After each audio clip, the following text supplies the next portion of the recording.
Hello, everybody, and welcome to a special edition of On the Beat with KDJ. I am your host, Kevin Devaney Jr. We are on the road here at Tappan Zee High School, getting ready for the Section 1 football tournament. Amazing. We seemed like we were just at White Plains High School on scrimmage day previewing the season, and now here we are taking a look on the doorstep of the Section 1 football tournament. We're going to go to two other schools here. We're starting at Tappan Zee. We're going to go to Nanuet High School to talk about Class B, and we're going to go to Clarkstown South and talk about Class AA. But before we do, let's take a look back at the top 3 moments, in my opinion, in Section 1 football from the regular season.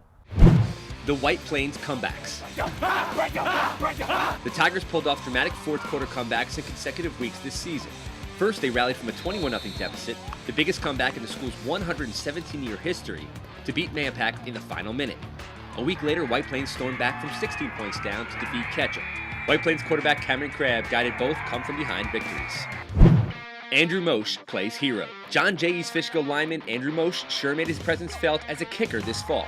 Moshe kicked game-winning field goals in 3 of the team's 6 victories, including a fourth quarter bomb to beat Arlington 9-7 after an overtime field goal to beat North Rockland in the season opener. The return of Devin Lopez. Sleepy Hollow's quarterback missed the team's Week 6 matchup against Rye. Sleepy lost and was thought to have lost Lopez for the season with a dislocated shoulder. Lopez's stay on the sideline lasted only 1 week. He returned for Week 7 and had the performance of the year, passing for 334 yards and 4 touchdowns, and ran for 169 yards and 2 more scores in a 41-32 victory over rival Austin. All show long, you're going to hear about our MSG Varsity panel of experts, Chris Karen, Isaac Cash, Jordan Griffith, and John Malone, who their picks were. Let's take a look back at the regular season standings, and what do you know? Myself, Kevin Devaney Jr., leading the way in the picks, barely ahead of John Malone. A very tight race, and all will be decided once the postseason concludes. And now on to the postseason, and being here at Tappan Zee High School, a shock to me from the preseason. This is a school I never imagined to get to the Section 1 playoffs before the year started. They graduated Joe Letizia, and I thought the program was in a rebuilding mode, and now here they are in the Section 1 hosting a Section 1 quarterfinal matchup. Let's take a look at their schedule. You look back, it really all started on opening night. They go on the road, they knock off Eastchester, and it set the table for one of the best seasons the school's had in over 2 decades. They lost to Harrison. I think that refocused the team, and then they go knock off Yorktown in overtime in the marquee win of the season, the one that gets them into the Section 1 playoffs. So I came here to Tappan Zee to find out just how they did it. You know, this is a pretty tight group, on and off the field. Mm-hmm. So, if one of them has a chip, it's kind of like they all do, and that's they've kind of built on that all year. We will be losing, but we'll always fight back. We'll never give up. And even though it's a close game, we know we gave it our best, and we got the W. Devin Lopez, Sleepy Hollow quarterback, has the game of the century for his school and what he did last week in beating Austin. Are you facing that type of kid at the wrong time, you think? A player of that caliber, there's never the right time to face him. Mm-hmm. We're just happy to kind of be in it. And listen, if we can limit him to maybe under 400 yards, maybe it'll give us a shot. I mean, that was a pretty prolific day. So, we'll give it our go. How much do you guys like people like me never predicting you guys to win, to not supposed to be here, and to not win a playoff game? How much do you guys enjoy being the underdog? I love it, man, because it gives us like a chip on our shoulder to get out there and be like, yeah, everyone doubts us, but when we win, we're going to get in your face and be like, yo, we showed you. You gonna expect to get in my face on Friday night if you guys win? Hell yeah. All right, man, good luck. Let's take a look now at the Class A bracket. The top seeds on both sides: Panis, the number 1 seed out of League A, Rye, the number 1 seed out of League B, and then all the way down to Yorktown and Somers, the number 4 seeds.